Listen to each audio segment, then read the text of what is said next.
लाल बुढ़ाई बिगाड़ दे रे बेटा। और एक बात कहना का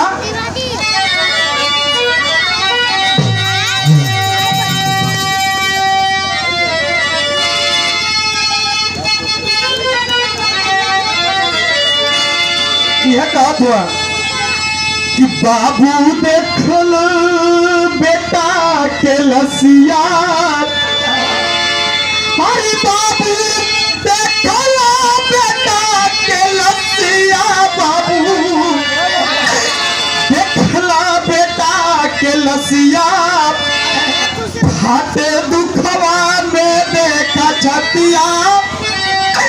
जिगर पे गिरल पहाड़वाना।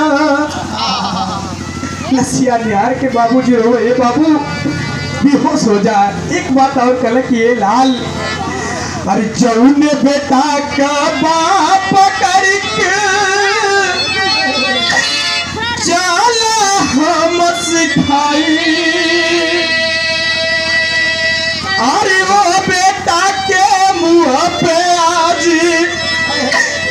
कैसे कफन ओढ़ाई।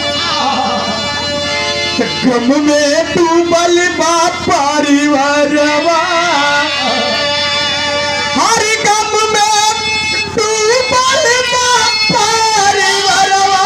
गम में डूबल बा परिवारवा।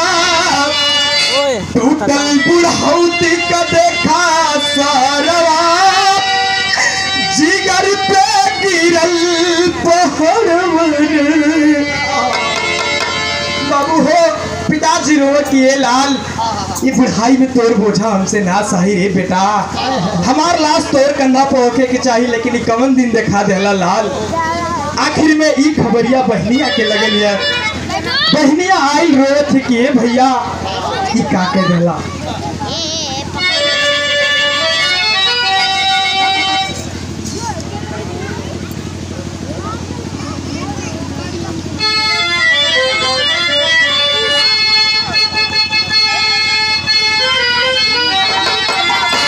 भैया हो